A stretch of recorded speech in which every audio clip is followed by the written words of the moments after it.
Halo, Assalamualaikum warahmatullahi wabarakatuh. Ya, seperti biasa rutinitas untuk mingguan, Pak D akan menyampaikan outlook untuk 1 minggu ke depan, jadi lebih ke roadmap 1 minggu ke depan, analisa mingguan. Tapi sebelumnya di sini coba mari kita review sejenak setelah kita mengalami 2 minggu terakhir yang sangat berat dalam arti ada NFP di 2 minggu sebelumnya dan minggu kemarin ada CPI juga FOMC. Jadi memang sangat terjadi volatilitas yang sangat luar biasa. Maka tidak ada salahnya kita review dan apa yang telah kita sampaikan dan Pak D sudah memberi pesan hati-hati. Memang di saat memang ada berita penting kita ibaratnya kayak kaset rusak, tak henti-hentinya mengingatkan kalau hati-hati.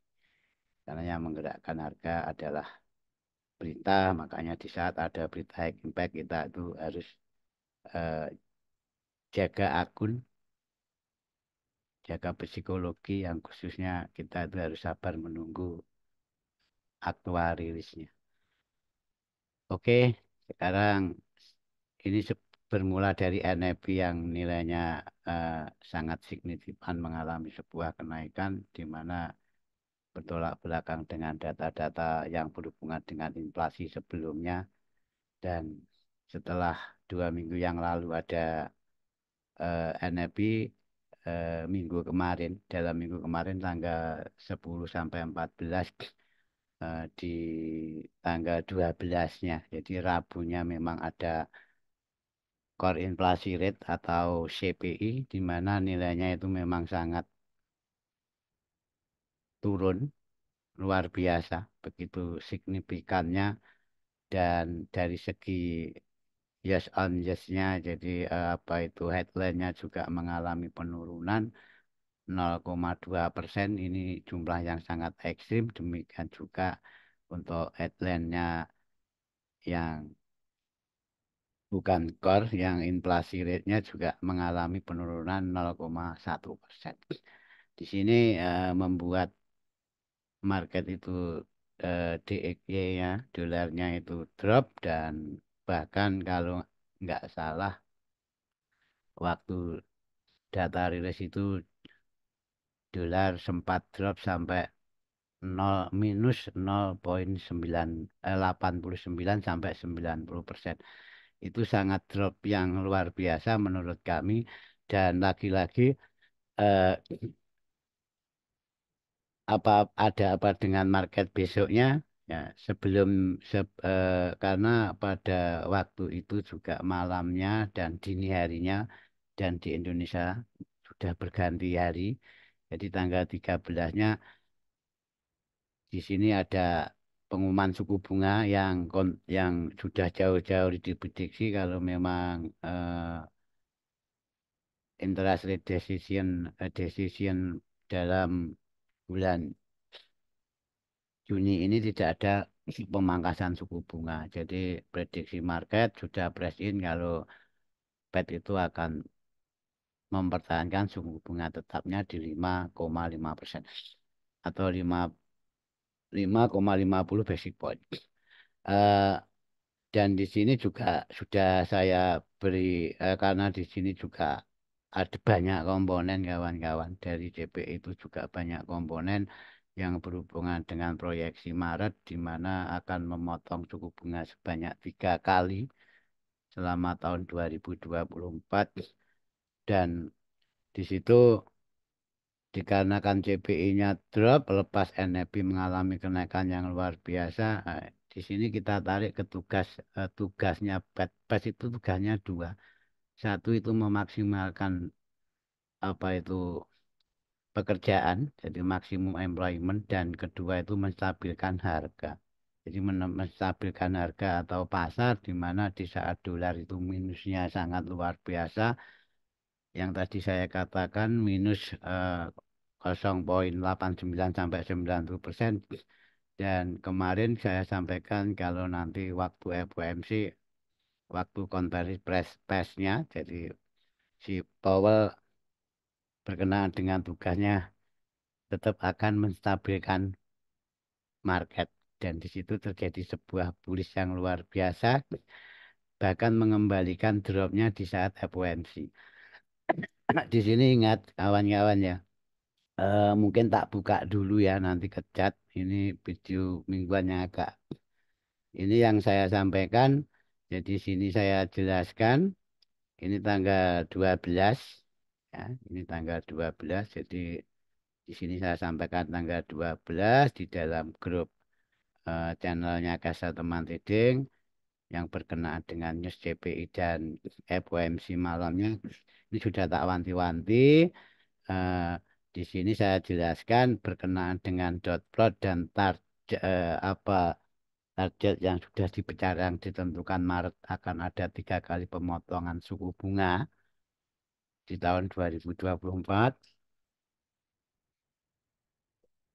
di mana akan rilis data CPI dan di situ sudah saya kasih clue satu, bila CPI-nya turun, dot plotnya tetap 3 kali sesuai kesepakatan Maret, maka dolar akan turun.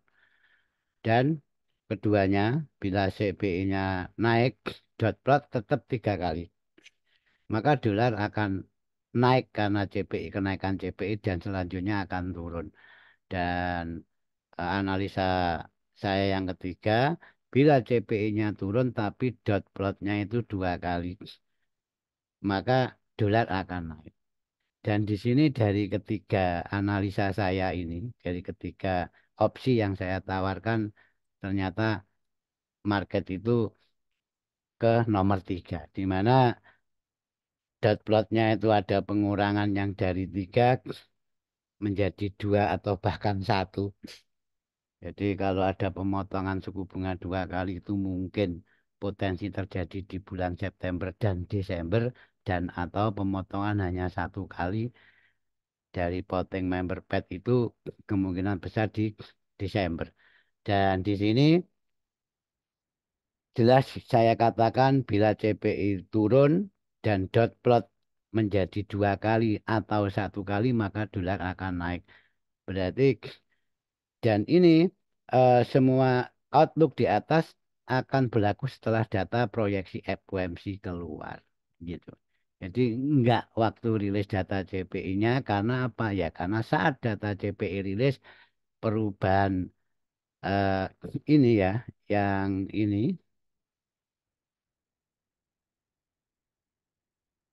ini Federal Fund Rate-nya kan belum muncul, karena ini muncul di saat FOMC, dan di sini ada kenaikan target di mana Maret itu 4,6%.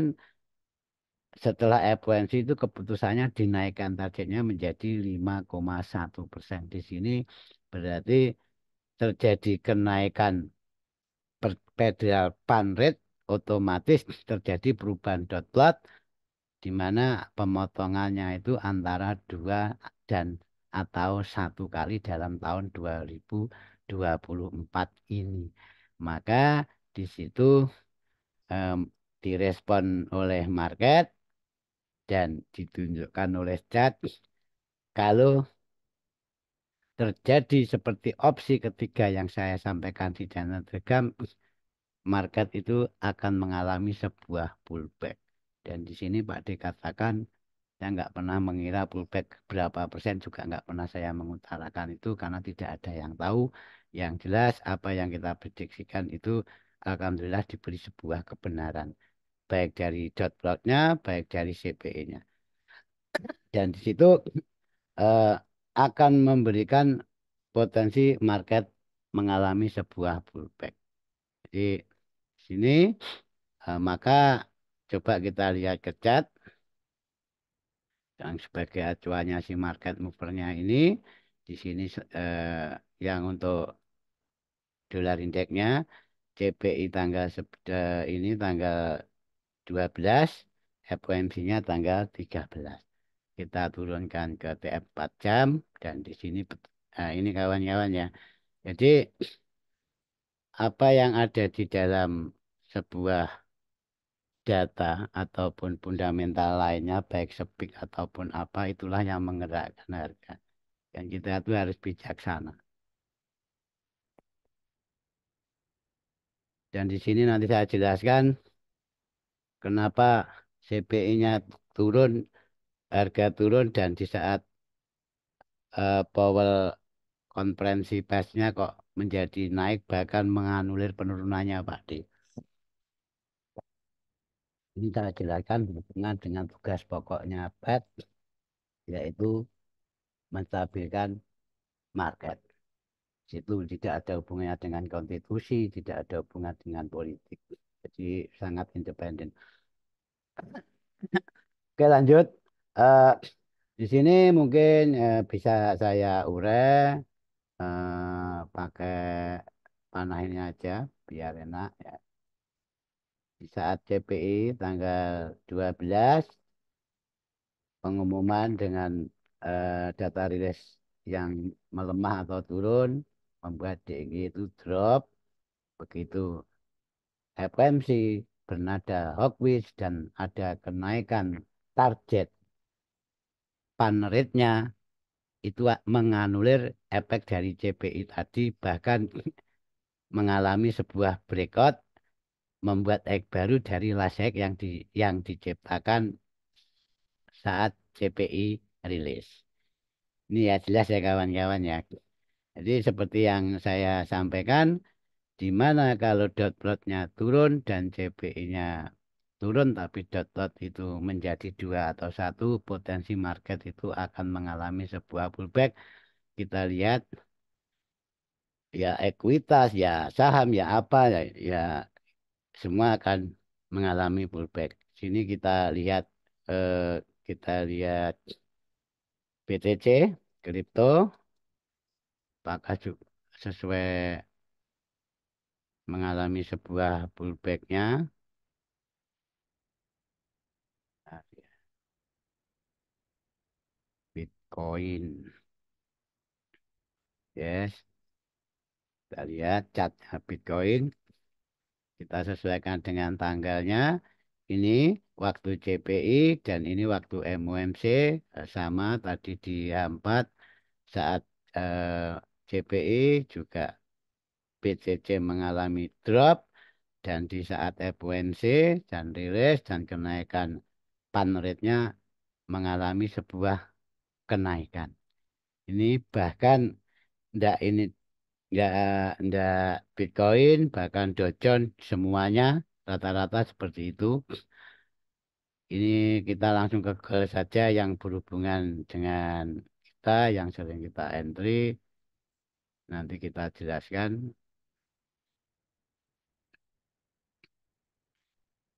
Ya, ini untuk goalnya. Ini untuk goal di mana di saat CPI hasilnya turun, si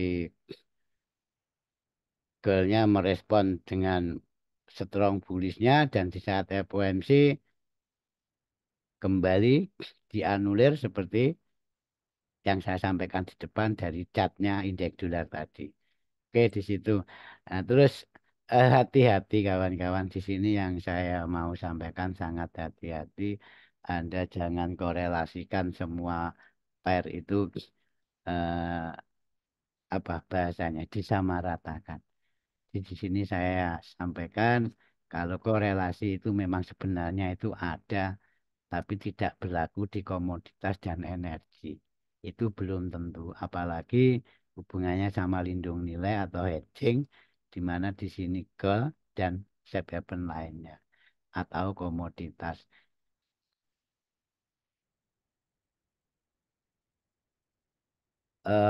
Mungkin kita lihat supaya kita paham. Jadi dari apa yang gerakan market movernya tadi si DXY, kita ganti ke line chart saja ya. Sini ya kawan-kawan ya. Coba kita lihat. Kalau Anda mengorelasikan ini, boleh mengkorelasikan berita dari dolar itu ke power mayor mayor saja. Power mayor mayor pun itu meresponnya juga sesuai kekuatan regionalnya masing-masing. Ini contoh. Contoh kita ke Delhi saja. Di saat dolar mengalami kenaikan ya, dolar mengalami kenaikan, EU mengalami penurunan. Ini sangat terkorelasi negatif. Demikian juga dengan GU juga mengalami penurunan. Tapi tingkat penurunannya beda. Berarti di sini secara logika EU itu lebih lemah dari GBP. Ya. Dan terus untuk komoditi, komoditi ini AUD, pair komoditi juga mengalami pelemahan, NZD juga mengalami pelemahan, tapi tidak selemah Euro dan GBP. Oke, di mana untuk UJ-nya kenaikan, terus UCAT-nya ini kita ngomong ke komoditas dulu dan energi mengalami sebuah penurunan. Dan di sini untuk CHF-nya malah mengalami penguatan. Nah, di sini beda. Karena CHF itu adalah safe haven, di mana dia mempunyai karakter khusus yang seperti yang sampaikan sudah yang saya sampaikan di forum-forum kami. Nah, di sini kita tuh harus dewasa untuk mengkorelasikan dan ingat kawan-kawan ya, coba eh, ini bukan anomali kalau menurut saya karena ada fundamentalnya, ada beritanya. Di saat DXY mengalami sebuah kenaikan, apa yang terjadi dengan GEL? Kalau tadi yang saya sampaikan di depan DXY naik, pair mayor pada umumnya turun, apa yang terjadi dengan GEL? Kita lihat GEL mengalami sebuah kenaikan. Ini maka kita harus dewasa.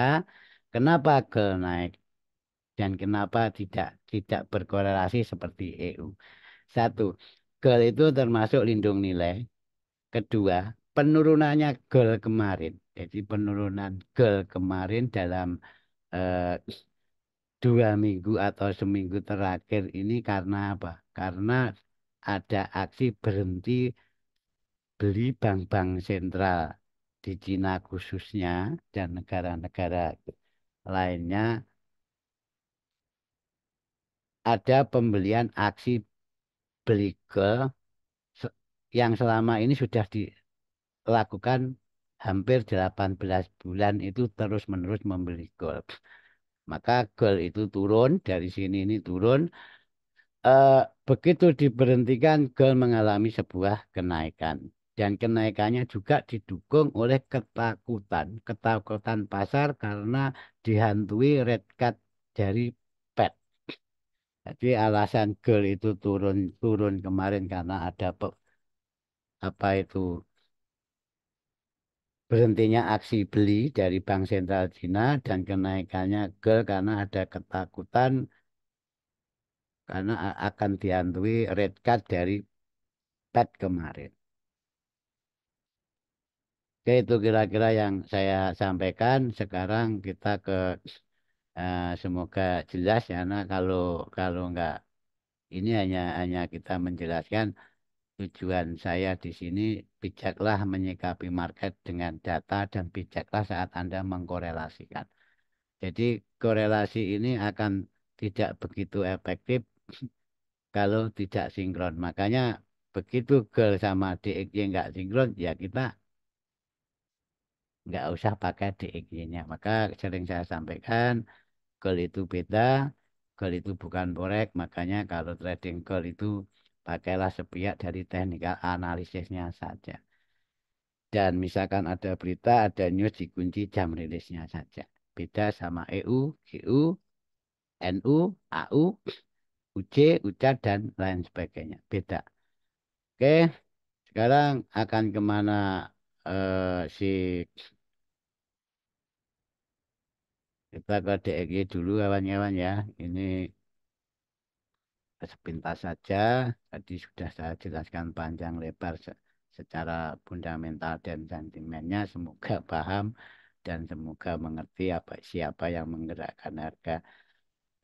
Oke, dalam waktu dekat untuk minggu depan dan minggu depannya lagi atau 2 minggu ke depan menyikapi data-data kemarin dan FOMC kemarin dengan kenaikan targetnya, maka akan menunggu validasinya di saat ini retail sale. Jadi nanti Selasa ada retail sale, minggu depannya itu ada durable good order tanggal 27 dan Jumatnya ditutup sama core PCI index. Di sini nanti kita tunggu di saat data-data ini kalau memang rilisnya positif akan menambah bullishnya dolar dan sebaliknya di saat datanya negatif itu akan menetralisir bullishnya dolar pasca FOMC kemarin.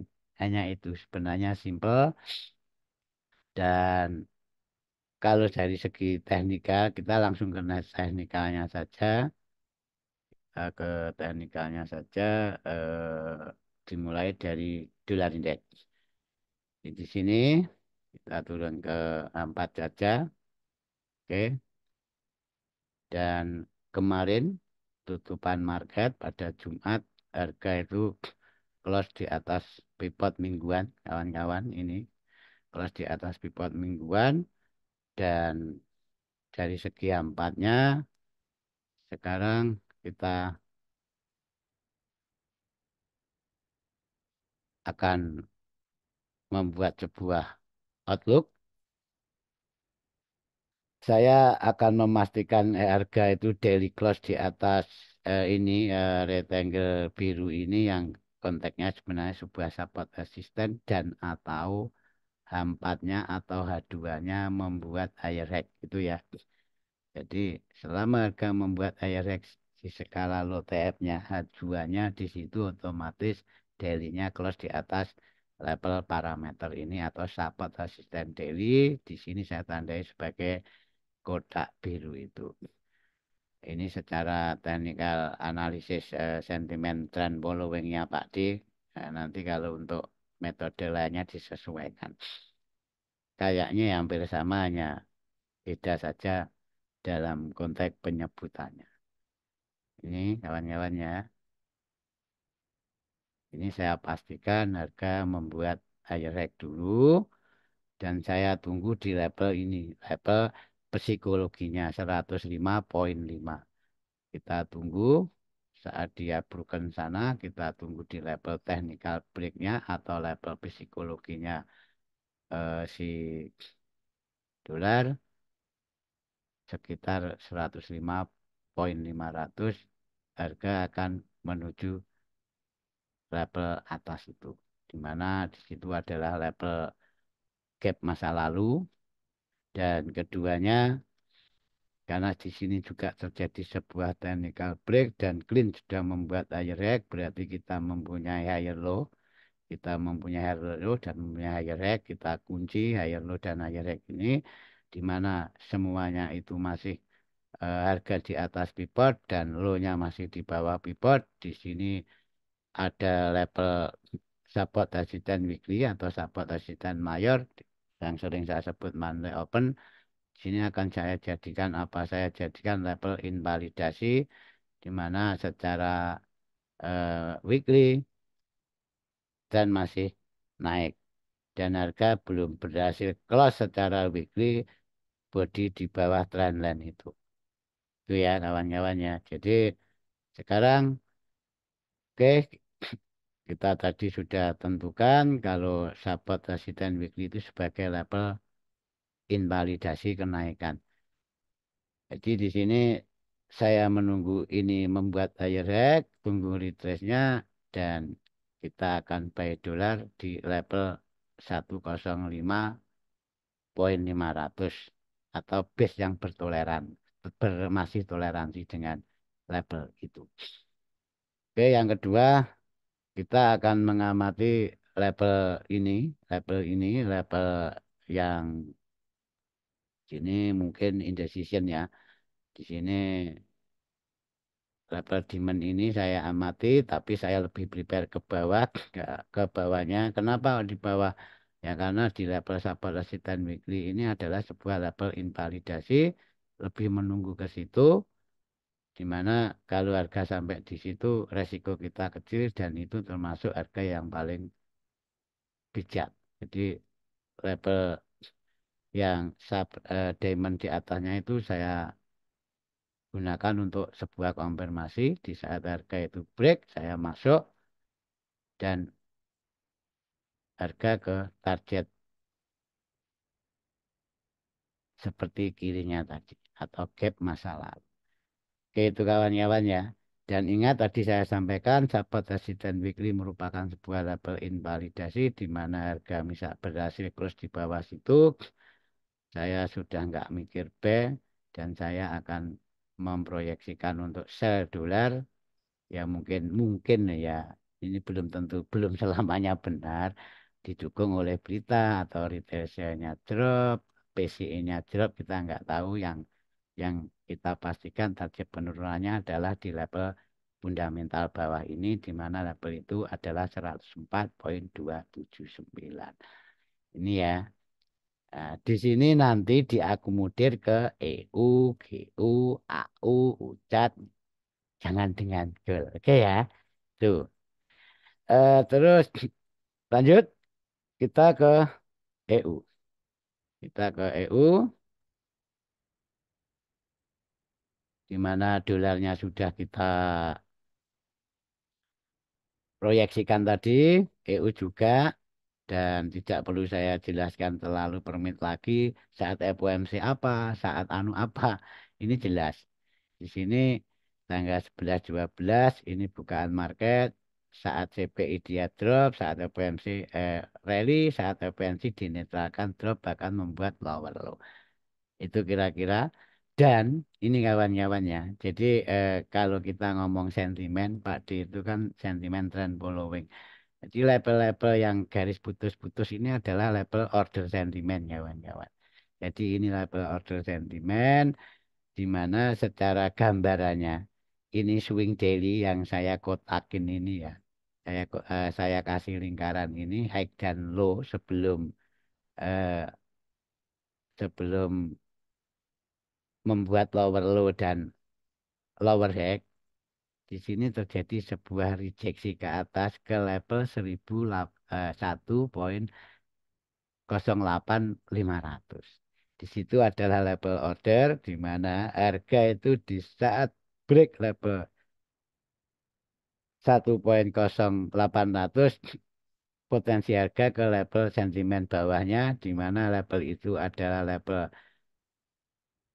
07500 dan 07700 dan ini sumbernya kawan-kawan. Ini sumbernya, sumber level ordernya ini yang ini 1.0800, 1.0750, 1.700 semua itu level-level order by data yang kita catat langsung kita akumulasikan atau kita terapkan di chart. Jadi di sini coba contoh misalkan ya di saat harga break poin 1.0800 dan apakah koreksinya ini di level data sentimen? Iya, di level 08500. Sedangkan kalau kita aplikasikan penarikan Fibo, apakah level sentimen itu sejajar dengan level Fibo? Ya kita lihat saja. Oke, ternyata level sentimen itu sejajar dengan Fibo 61,8%. Dan itu memang di take harga. Oke ya itu ya kawan-kawan ya.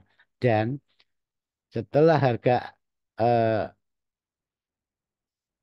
koreksi di 08500 dan turunnya bahkan break level sentimen lagi 1.0500 dan harga akan menuju level sentimen berikutnya atau bisa dikatakan support bawahnya itu aja lah. Karena bedanya support resisten ini by data. Level mana? Level 1.0700 di mana di sini juga ada order 1.0700 ada order 987 billion. Oke, dan di situ harga berhenti bahkan duduk manis di atas level itu di mana selaras dengan level tahunan 2023. Oke, kita proyeksikan. Kita proyeksikan lebih lanjut. Dan targetnya mana? Kalau dia masih turun, dia tetap ngejar target level sentimen ini 1,06600, bahkan di level fundamental bawahnya sampai level support resistance weekly 1,05743. Maka di sini nanti eh, untuk Euro USD seperti metode Pak D, selain kita mencari opportunity peluang untuk masuk market secara sentimen trend following, kita tentukan dulu level invalidasinya. Jadi saya akan mengunci ini, mengunci level sekitar level 1,08500 itu sebagai level invalidasi penurunannya. Dan ini secara logika Euro USD itu kalau sudah sentuh sana dan break, itu sudah tidak turun lagi. Jadi malah potensi reversal kenaikan itu ada. Oke ya. Jadi saya tunggu level ini di broken, tunggu retrace-nya dan akan melanjutkan perjalanan. Oke ya. Ini terus selanjutnya sekarang ada level sentimen 0800, ada level 0750.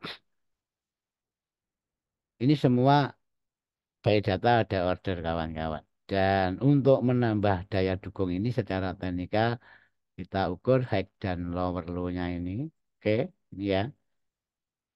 Berarti di sini langsung kita analogikan.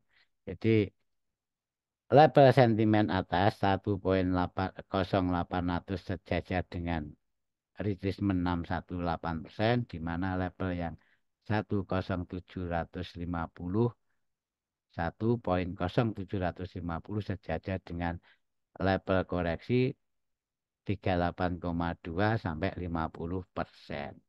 Dan selain itu ada level-level fundamental yang di sekitaran level tersebut. Ingat, di saat level invalidasi ada di atas, berarti kita nggak ada opsi sell di sana. Kalau memang ini nanti diberikan, kita lebih menunggu apakah harga itu akan membuat higher dan apakah harga itu akan ada pattern sebuah reversal. Ini kita monitor kedua level itu dengan target level fundamental bawah.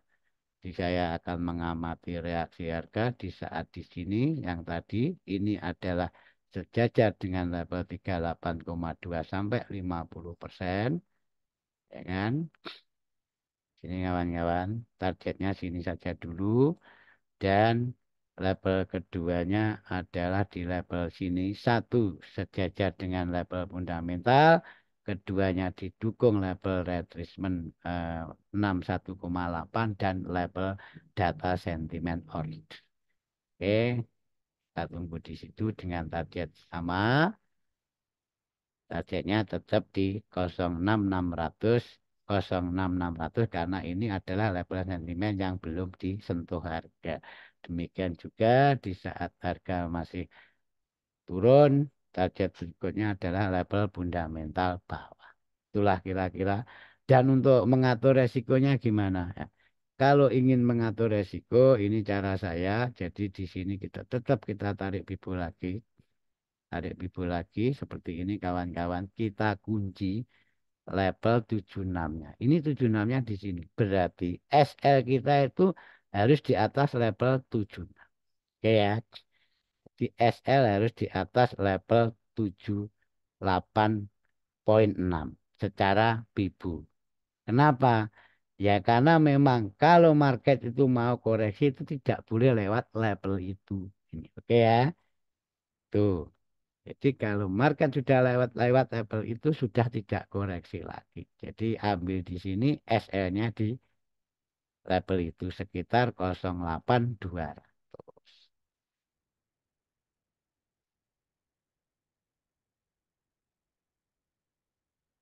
Ini kira-kira ya. Semoga paham ya. Ini sesuai yang Pak D tahu, karena juga tidak ada manusia yang sempurna. Yang penting kita sampaikan ini loh fundamental, ini level-level sentimennya.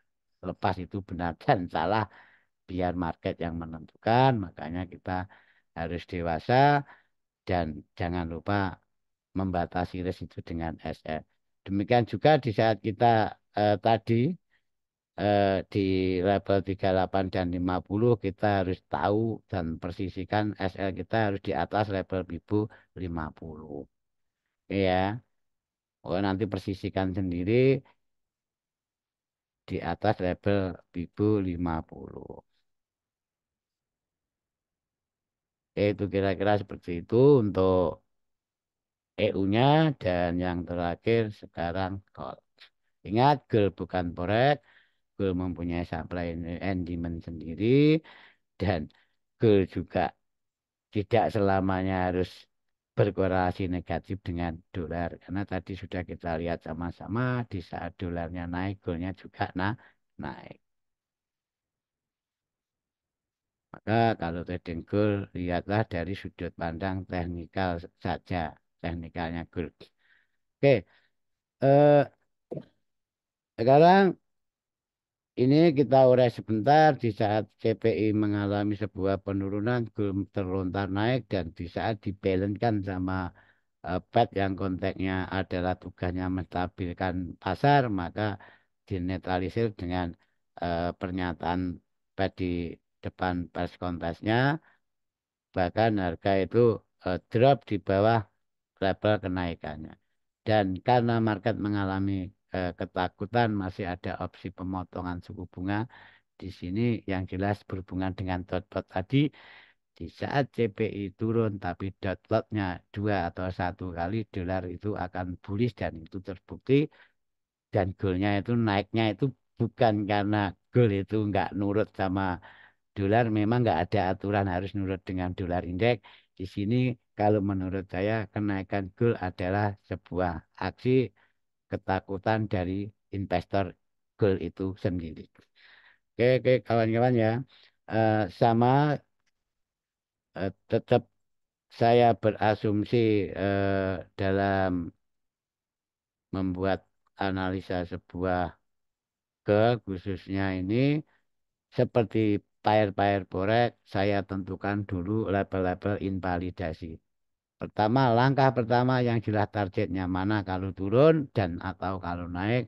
Dan kedua, level invalidasi penurunannya mana, juga level invalidasi kenaikannya mana. Oke, kita lihat di sini.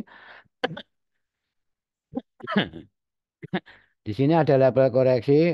Ini label koreksi itu bukan label sentimen kawan-kawan. Ini label Bibu saja 61,8 tadi dan di sini ada last likuiditas di mana ini adalah level 0,78,6 dan sangat sederhana sekali kawan-kawan di saat level 78,6 itu di broken. Saya akan tunggu retrace atau koreksi di level psikologi 3 dan ini level data. Kalau 2360 itu level data dan atau di level fundamental itu 2363,060 kita akan ambil back dengan target level fundamental atas. Ini kira-kira ya untuk goalnya dan seperti yang saya sampaikan tadi. Kenaikan goal kalau koreksi itu tidak boleh melewati level last likuiditas ini. Makanya di sini saya jadikan sebagai level invalidasi penurunan. Dan kalau asumsi kita kalau naik itu masih koreksi, koreksinya di level ini. Dan kita mungkin bisa lihat ke kiri, kita mencari sesuatu di kirinya yang konteksnya kalau dengan Pak D cukup support resisten saja. Yang sejajar dengan level koreksi. Ada apa di sini? Oke, di sini ada resisten. Apakah masih respect dengan yang di saat harga level-level itu dilalui harga? Oke, ini kita sip. Ah, oke ya. Di sini level support resisten dan terjadi sebuah konsolidasi di saat harga sampai di level tersebut dan untuk harga terdekat level itu kebetulan sebaris dengan level koreksi secara daily-nya. Maka di situ nanti saya akan prepare mencari konfirmasi untuk sell. Oke ya. Jadi bahasa saya itu bukan di situ saya akan sell. Saya mencari pola-pola pembalikan, entah itu double top, entah itu apa, saya tunggu di sini untuk sell. Ya, saya tunggu di sini untuk sell. Saya tunggu di level ini kawan-kawan ya, level ini untuk sell dengan target support resisten bawah atau level fundamental kuning. Ya, level fundamental itu atau level technical breaknya ini saja. Ini sudah luar biasa kalau bahkan kalau diberi profit ini cepat. Mungkin hanya berapa jam itu sudah sampai. Oke, itu lanjut. Eh, Sekarang ke A2, di mana saya memantau ini. Kemarin saya sudah bahas dengan teman-teman di grup Castle. Kalau level 2330 itu adalah level sentiment order yang paling dekat dengan harga waktu Jumat itu. Dan pastikan ada candle close H1 yang break di situ kalau mau hold, wholesale. Maaf. Dan ternyata belum ada candle apa itu yang close di bawah itu selepas dia break. Oke ya.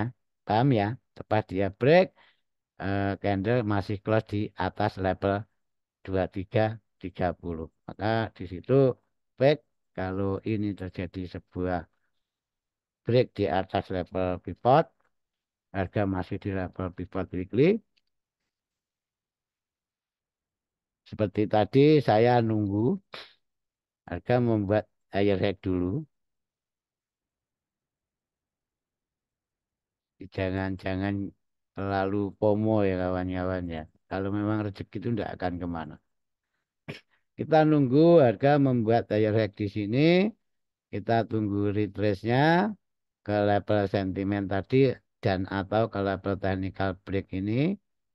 Kalau pivot ini nanti jelas berganti. Untuk pivot minggu depannya sudah ganti tidak di situ. Oke, dengan target di level koreksi atas itu, di level konfirmasi selnya tadi.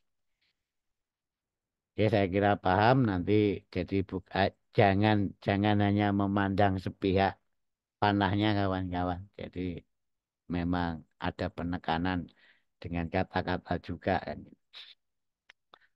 Oke, setelah itu di sini ada demand dan di mana atas tersebut adalah level invalidasi penurunan dan kita di bawah adalah invalidasi sebuah kenaikan. Sama fungsinya.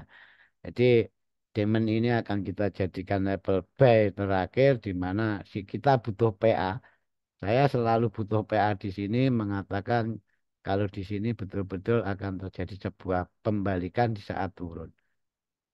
Oke, dengan target di level sentimen atas. Jadi level to level kalau goal. Ya, misalkan kalau goal gimana Pak D dan berita mendukung misalkan dalam arti volatilitas mendukung. Ya kita tunggu saja seperti eh, membuat daya reak di level penting atau H4 cross body di atas level penting itu sudah layak di hold kan gitu. Oke di situ demikian juga saya memantau level 2300 di mana adalah level sentimen bawah dan saya tidak akan langsung sell di sini, saya nunggu itu di broken, saya nunggu ini di broken dan saya nunggu retrace-nya menuju target level fundamental bawah. Itu kira-kira dari Pak D, video panjang ini, memang ini untuk weekly analisis. Nanti untuk hariannya kita update di channel Telegramnya Pak D. Udah itu aja. Eh, Maaf bila ada salah-salah kata dari Pak D dan Pak D hanya menyampaikan apa yang Pak D ketahui di market ini. Salam untuk keluarga. Wassalamualaikum warahmatullahi wabarakatuh.